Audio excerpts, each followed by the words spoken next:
ঢাকার উপকণ্ঠে দাঁড়িয়ে থাকা মির্জা বাড়িটা দেখলেই বোঝা যায় এটা কোনো এক শৌখিন মানুষের আভিজাত্যের মিশ্রণে গড়া ছোটোখাটো একটা প্রাসাদের মতো দেখতে। দূর থেকে চোখে পড়ে উঁচু করে দাঁড়িয়ে থাকা লোহার গেট, দুপাশে পুরনো আমলের দুষ্ট সবুজ লতা ফুলে ফেঁপে আছে। গেট পেরুলেই সাদা পাথরের হাঁটার পথ, দুপাশে নিখুঁতভাবে ছাটা ঝোপঝাড় আর সারি সারি ফুল গাছ, যেন এটা ছোটোখাটো কোনো একটা ফুলের রাজ্য। বাড়িটা তিনতলা, ধবধবে সাদা, রংটা যেন দুপুরের তপ্ত রোদে হালকা সোনালি রাঙা হয়ে ওঠে। জানালাগুলো লম্বা কাঠের ফ্রেমে পুরনো আমলের নকশা করা, কিন্তু জানালার কাজগুলো আধুনিক, কালো টিন্টেড। বারান্দায় দাঁড়ালে শহরের বাতাস, জ্যাম আর পরিবেশ সব উপভোগ করা যায়। বাড়ির ডান দিকে আলাদা একটা পুরনো অ্যানেক্স বিল্ডিং, যেখানে নাকি বহুদিন আগে মির্জা পরিবারের দূর সম্পর্কের লোকজন থাকতো। এখন সেটা বর্তমানে গুদাম ঘর। বাম দিকে ছোট্ট একটা বাগান, সেখানে সদ্য সেচ দেওয়া মাটির গন্ধ ছড়ায়। বাড়ির ভেতরে ঢুকতেই বিশাল ড্রয়িং রুম, সিলিং লাইটগুলো এমনভাবে সাজানো যে সন্ধ্যায় ঘরটাকে রাজপ্রাসাদের মতো লাগে দেখতে। দেওয়ালে ঝোলানো পুরনো তেলের রঙের ছবিগুলো কোনো না কোনো মির্জার পূর্বপুরুষদের গল্প বলে। মির্জা বাড়িটা শান্ত, কিন্তু তার শান্তির ভেতরে একটা অদেখা গাম্ভীর্য আছে, যেন পরিবারটার প্রতিটা গোপন কথাই এই পুরনো দেয়ালগুলো জানে। দোতলায় ডান দিকের প্রথম রুমটা আদিবের। ওদের বাড়িটা বিশাল আকৃতির হলেও সদস্য সংখ্যা মাত্র 3 জন, আদিব আর ওর বাবা মা। বোন বিয়ের পর আপাতত শ্বশুরবাড়িতে থাকে। আদিব মীরাকে পৌঁছে দিয়েই নিজের রুমে উপুর হয়ে শুয়ে ফোনের দিকে একদৃষ্টিতে তাকিয়ে আছে।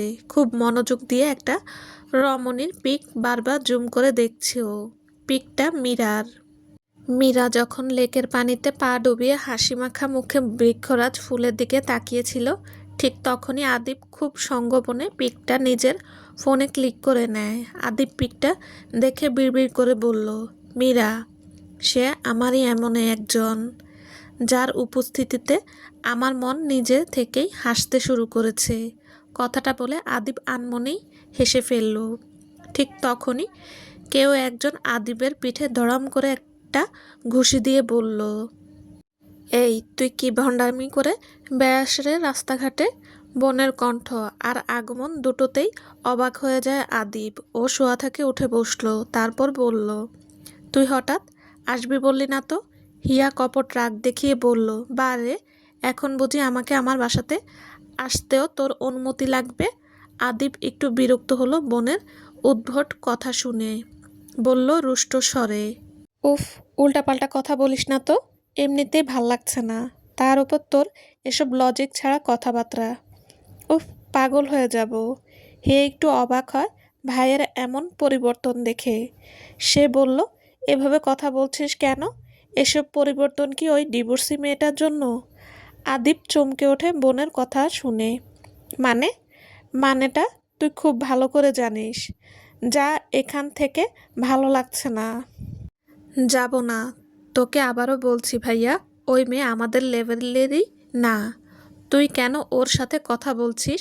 কি মতলবে? হ্যাঁ, ক্ষতি করার মনোভাব তো নেই নিশ্চয়, কারণ তোকে আমি খুব ভালো করেই চিনি। তুই যেচে পড়ে কোনো মেয়ের পেছনে হাঁটার ছেলে নয়। তাহলে ওই মেয়ের ক্ষেত্রে কেন ভিন্ন রূপ? আদিব এবার রেগে গেল বোনের কথায়, বলল তীক্ষ্ণ স্বরে, কি তখন থেকে ওই মেয়ে করতাসস? ওর একটা নাম আছে, সো ওকে সম্মান দিয়ে কথা বল। ভাইয়া, তুই ওই ডিভোর্সি মেয়েটার জন্য আমার সাথে এই বাজে ব্যবহার করতেছিস? ওই বাহিরের মেয়েটার জন্য? ছি! আদিব আর নিজেকে নিয়ন্ত্রণ করতে পারল না। ও সজোরে হিয়ার গালে একটা চড় দিয়ে বলল, মাইন্ড ইউর ল্যাঙ্গুয়েজ। বারবার বলেছি গলা নামিয়ে কথা বল। আর মীরার জীবনটা তো তোর নষ্টামির জন্য নষ্ট হলো। বেচারা তোর নষ্ট জামাইয়ের বেড়াজালে পড়ে ফেঁসে গেছে। তুই আর তোর বর দুজন মিলে অসহায় মেয়েটার সুন্দর সংসারটা ভেঙে দিয়েছিস, আর আমি সেই কাজে তোকে সাহায্য করেছি। এখন সেজন্য আমার নিজের কাছেই নিজেকে খুব ছোট মনে হচ্ছে। না জেনে ফুলের মতো নিষ্পাপ মেয়েটার কত বড় ক্ষতি করে ফেলেছি আমি। অবশ্য ঠিকই হলো, আমি যদি এসব না করতাম তাহলে বাকি জীবন মেয়েটাকে ওই চরিত্রহীন ছেলেটার সাথে থাকতে হতো। আর তুই প্লিজ আমার জীবন নিয়ে নাক গলাস না প্লিজ। ছোট বোন ছোট বোনের মতো থাক, না হলে কিন্তু আমি কোনো সম্পর্কের মারপ্যাঁচ মানব না বলে দিলাম। কথাগুলো বলে একদমই বলে এই আদিব নিজের সামনে থাকা ফুলদানিটাকে একটা লাথি দিয়ে হনহন করে রুম থেকে বের হয়ে যায়। এদিকে হিয়া পুরো হতভম্ব। সে এখনো গালে হাত দিয়ে পুরো ঘটনাকে পরখ করার চেষ্টা করছে। রাত তখন 9টা কি 10টা। মীরার তখন প্রচুর মন খারাপ, কিছুতেই কোনো কিছুতে মনোনিবেশ করতে পারছে না ও।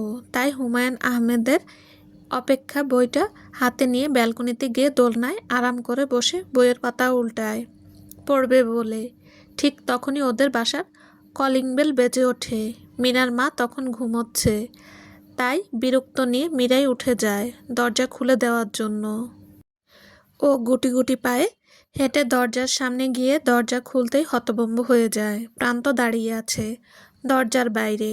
মীরা ওর দিকে তাকায় একবার। প্রান্ত চোখ দুটো লাল, যেন বহুক্ষণ ঘুমায়নি। ভ্রুর ওপর টান পড়ে আছে, কপালের শিরা ফুলে উঠেছে চিন্তার ভারে। মুখটায় ক্লান্তি আর অস্থিরতার ছাপ এতটাই স্পষ্ট যে এক নজরেই বোঝা যায় মানুষটা কোনো গুরুতর ক্ষতচিহ্ন নিয়ে ঘুরে ফিরে বেড়াচ্ছে যে নিজের মধ্যে। প্রান্তর চুল এলোমেলো, জামার বোতাম দু একটা খুলে গেছে, আর দু হাত কাঁপছে হালকা। দরজার ফ্রেমে ভর দিয়ে দাঁড়িয়ে আছে, যেন নিজেকে সামলানো তার পক্ষে কঠিন হয়ে গেছে। মীরাকে চোখের সামনে দেখেই প্রান্ত ওকে জাপটে ধরে নিজের সাথে শক্ত করে। তারপর হু হু করে কান্নায় ভেঙে পড়ে ও। মীরাকে জড়িয়ে ধরে প্রান্ত ডুকরে কেঁদে যাচ্ছে। মীরা তো পুরো হতভম্ব প্রান্তকে এখানে এই অবস্থায় দেখে। ও তড়িৎ গতিতে প্রান্তকে নিজের থেকে ছাড়িয়ে জোরে জোরে নিঃশ্বাস নিতে থাকে। পরক্ষণে মীরা নিজেকে সামলে রুষ্টস্বরে বলল, কি চাই এখানে? প্রান্ত তখনও ঘোরের মধ্যে। ও স্বাভাবিক হতে পারছে না, বলল ভাঙা ভাঙা কণ্ঠে, মিরু, মিরু, প্লিজ আমাকে মাফ করে দাও। আমার অনেক বড় ভুল হয়ে গেছে। প্লিজ মিরু, আমাকে ক্ষমা করে দাও। বলেই প্রান্ত মীরার পায়ের কাছে বসে ওর পায়ে হাত দিতে নিতেই মীরা চমকে সরে যায় তাড়াতাড়ি। এই তোমার সমস্যা কি? রাত বিরাতে এখানে কি করছো তুমি? আর কিসের ক্ষমা? হ্যাঁ? প্রান্ত মীরার এই কঠিন মনোভাব দেখে একটু চমকেছে। ও নিজেকে ধাতস্থ করতে কিছুটা সময় নিল। পরক্ষণে বলল, মিরু পাখি, তুমি আমার সাথে এভাবে কথা বলছো? আমি তোমার প্রান্ত মিরু, একান্তই তোমার। মীরা হাসল প্রান্তর শেষের কথাটা শুনে। আমার একান্ত মানুষটার এখন 12 ঘাটে ভালোবাসা বিলানোর স্বভাব হয়ে গেছে। আর তুমি ভালো করেই জানো মীরা বড্ড হিংসুটে। যেটা ওর সেটা একান্তই ওর। ওর জিনিসের যদি 1%ও অন্য কারো জন্য হয়ে যায়, তাহলে মীরার আর ওই জিনিসটার পুরো 99% ও দরকার নেই। সেখানে ভাই তুমি তো পুরো 12 ঘাটে জল খাওয়া মাছ। তুমি কি করে ভাবলে আমাকে যখন যা বলবে তাই শুনবো? কথাগুলো এক নাগাড়ে বলে থামে মীরা। মীরার কথায় চরম অপমানিত বোধ করল প্রান্ত। ও বলল বিচলিত গলায়, মিরু, তুমি বলছো এসব? ততক্ষণে চেঁচামেচির আওয়াজ শুনে মীরার মা এসে পৌঁছান দরজার সামনে। নিজেদের বাসার দরজার সামনে প্রান্তকে দেখে একটু অবাক হন মীরার মা। পরক্ষণে মীরাকে ফিরিয়ে নিতে এসেছে ভেবে খুশি হয়ে যান মীরার মা। উনি হাসি মুখে বলল, আরে প্রান্ত, ভেতরে এসো বাবা। প্রান্ত শাশুড়ি মায়ের কথায় খানিকটা ভরসা পেয়ে পা বাড়াতে নিতেই মীরা হুঙ্কার দিয়ে বলল, খবরদার, তুমি ভেতরে আসবে না। সকালে আমার চরিত্র নিয়ে কথা বলে রাতেই এসেছো ফিরিয়ে নিতে।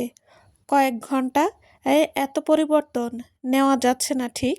কথাগুলো বলে খানিকটা সময় নেয় ও, তারপর ফের শুধালো, তোমাকে আমি যেতে বলেছি। ফার্দার যদি তোমাকে এখানে দেখেছি তো আমি ভুলে যাব তুমি একসময় আমার ভালোবাসার মানুষ ছিলে। প্রান্ত নিচের দিকে তাকিয়ে আছে থমথমে মুখ করে। পরক্ষণে ও শান্ত স্বরে বলল, একসময় ভালোবাসার মানুষ ছিলাম, এখন নেই। কে এসেছে এই জায়গায়? ওই Adib. Please answer me Meera. প্রান্তর কথা শুনে রাগে থরথর করে কাঁপতে থাকে মীরা। প্রান্ত এখনো আদিবকে ভুল বুঝলো ওকে নিয়ে। ও চেঁচিয়ে বলল, আই সেড গেট আউট। মীরার কথার তেজে কিছুটা কেঁপে উঠল প্রান্ত, সাথে মীরার মাও। শান্তশিষ্ট মেয়েটাকে আজ হঠাৎ এত রেগে যেতে দেখে যে কেউ অবাক হবে। প্রান্ত আর দাঁড়ালো না। প্রান্তর সব অহংকার তেজ সব যেন আজ মীরার সামনে নেতিয়ে পড়ল। ও আর কোনো জবাব দেওয়ার মতো কথা খুঁজে পেল না।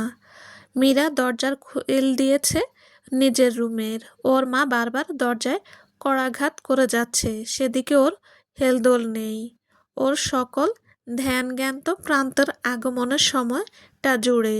প্রান্তকে আজ কতগুলো বাজে কথা শুনিয়ে দিল, সেজন্য এখন নিজের কাছেই অনুশোচনা হচ্ছে। মীরা কেঁদেই যাচ্ছে। এক পর্যায়ে মীরা চিৎকার দিয়ে বলল, কেন করলে এমন প্রান্ত?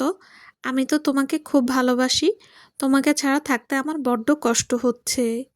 আজ যদি তোমাকে ক্ষমা করে আমি ফিরে যেতাম তো ওই মেয়েটার জীবন নষ্ট হতো। তোমাকে ফিরিয়ে নেওয়ার সকল পথ যে বন্ধ আমার কাছে। আমি কি করব প্রান্ত? আমি যে বড্ড বেশি ভালোবাসি তোমাকে। বলেই কান্না করতে থাকে ও। এক পর্যায়ে মীরা নিজের গলা থেকে ওড়না খুলে বিছানার উপরে গিয়ে দাঁড়ায়। ও কান্না ভেজা গলায় বলল, মীরার আর বাঁচার অধিকার নেই। মীরা তার ভালোবাসাকে আজ অপমান করলো। বলেছে যে প্রান্তর জন্য ওর মনে সকল ভালোবাসা মরে গেছে। কিন্তু মীরা তো তার প্রান্তকে কথা দিয়েছে ও বেঁচে থাকার আগ পর্যন্ত প্রান্তকে ভালোবেসে যাবে, অথচ আজ সেটা অস্বীকার করলো। মীরা তার প্রান্তকে ভালোবাসে না, এর চেয়ে বড় অপবাদ আর কি হতে পারে মীরার জন্য? না না, এ অপবাদ নিয়ে আমি আর বেঁচে থাকতে পারবো না। অপেক্ষায় শেষ হয়ে যায় ঠিক ঘড়ির বালুকণার মতো। সময়ের ও বার্ধক্য আসে, ক্লান্তি আসে, অবসাদ জমে, স্তূপ হয়, অথচ তোমাকে পাওয়ার আমার যে অনিঃশেষ তৃষ্ণা তার মৃত্যু নেই। সে ঠিক রক্তের ভেতর পাক খাওয়া বিষের মতো, ধীরে ধীরে দেহ খায়, মন খায়, নিঃশব্দে জ্বালিয়ে ছারখার করে দেয় আমায়। তবুও তোমাকে একটুখানি দেখার সৌভাগ্য মেলে না আমার। কি ভয়ানক পরিহাস! ভাগ্যের নির্মমতায় তোমার ছায়াটুকুও আমার নয়, তুমি অন্য কারো, একান্তই অন্য কারো। তোমাকে নিজের করে পাওয়ার আরও কোনো রাস্তা নেই আমার কাছে। আমার এই ব্যর্থ জীবনের প্রতি আমার বড্ড অভিযোগগুলো নিয়েই আমি আমার জীবনের ইতি টেনে দিচ্ছি, এই জীবন থেকে একটু স্বস্তির আশায়। আমি অনেক দিন দেখেছি, ভেবেছি এই পৃথিবীতে আমার জায়গাটা ঠিক কোথায়। দেখেছি মানুষের ভিড়ের মধ্যে দাঁড়িয়ে, ভেবেছি গভীর রাতে ছাদের আকাশের দিকে তাকিয়ে, ভেবেছি তার পাশে শুয়ে থেকেও, যখন সে ক্রমশ অন্যের হয়ে যাচ্ছিল। কোথাও আমার জন্য ভালোবাসা রয়ে যায়নি। ভালোবাসা আমার জন্য শর্তের মতো, যতক্ষণ আমি পূর্ণ ততক্ষণ আমি গ্রহণযোগ্য। যেই মুহূর্তে আমি অপূর্ণ ঠিক তখনই আমার সমস্ত অস্তিত্ব প্রশ্নের মুখে। আমি আমার এই অপূর্ণ জীবন নিয়ে তোমাদের থেকে অনেক দূরে চলে যাচ্ছি। আমি মরে গেলেও আমার জন্য দু ফোঁটা চোখের জল ফেলবার মতো মানুষ নেই এই দুনিয়াতে। কেউ আমার এই অসময়ে আমাকে একটু বুকে জড়িয়ে নিয়ে বলেনি আমার যে কোনো দোষ নেই। ভালো থাকুক তারা, যারা আমাকে মাটিতে ছুঁড়ে ফেলেছে। একটুখানি সুখের আশায় যেন রেখো পৃথিবী, একটুখানি যত্নের অভাবে মীরা নামক মেয়েটা তোমার বুক থেকে চিরবিদায় নিয়েছে। ইতি মীরা। ফ্যানের সাথে মীরার নিথর দেহটা ঝুলছে।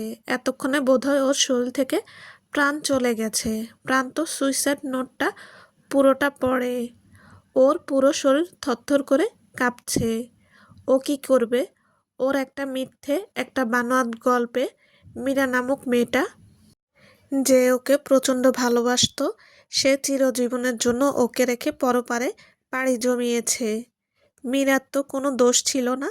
প্রান্তই তো একটা মিথ্যা রিপোর্ট মীরার হাতে তুলে দেয় ওর থেকে মুক্তি পাওয়ার জন্য, বাহানা বানানোর জন্য।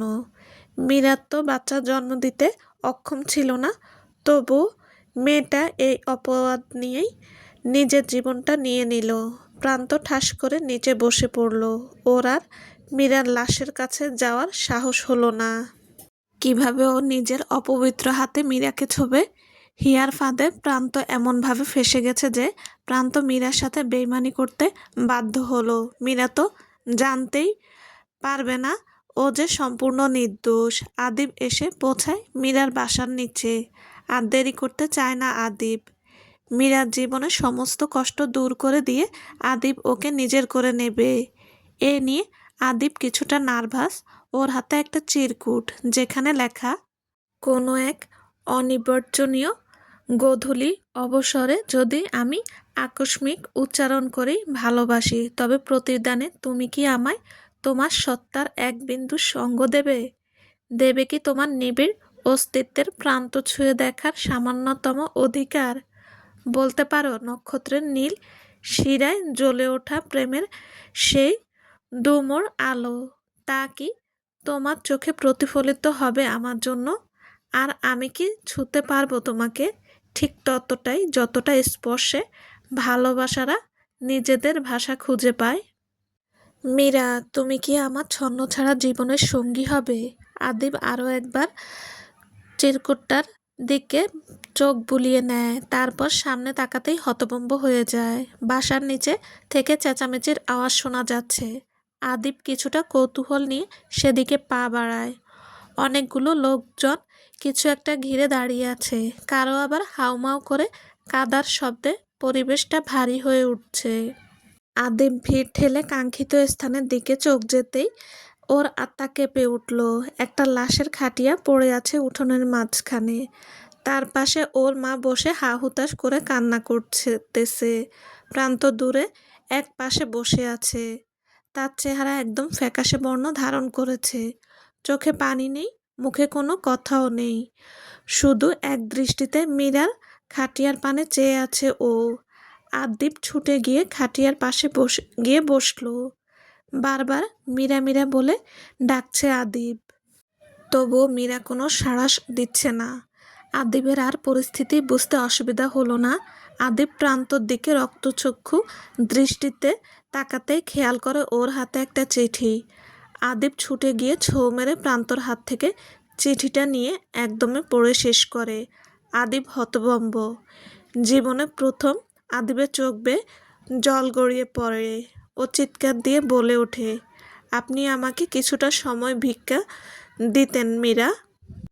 আমি আপনার পুরো জীবনটা বদলে দিতাম এসব ক্ষুধার্ত হায়নাদের হাত থেকে। আপনি কেন এমন করলেন? বলে চিৎকার করে কান্না করে ওঠে। ততক্ষণে কয়েকজন লোক এসে বলল, জানাজা শুরু হতে আর মাত্র কিছুক্ষণ বাকি, এবার লাশটা নিয়ে যেতে দিন। বলে কয়েকজন লোক মীরার খাটিয়া কাঁধে তুলে নেয়। আদিব সেদিকে মূর্তির ন্যায় তাকায় আছে। ও মীরার জন্য কিছুই করতে পারল না। এই আফসোস ও সারা জীবন একটু একটু করে বিলীন হয়ে যাবে। ও বিড়বিড় করে বলল, আমি আপনার খুনিদের শাস্তি দিবই মীরা। পুনর্জন্ম বলতে যদি কিছু থেকে থাকে, তাহলে আমি আপনার এই শেষ সময় এসে অভিশাপ দিলাম। পরের জন্মে আপনি আমার হয়ে জন্ম নিয়েন মীরা, একান্ত আমার হয়ে। সমাপ্ত। আসসালামু আলাইকুম। হ্যালো ভিউয়ার্স, আপনাদের গল্পটা কেমন লেগেছে প্লিজ প্লিজ জানাবেন। আর একটা লাইক কমেন্ট করে দিয়েন প্লিজ। আল্লাহ হাফেজ।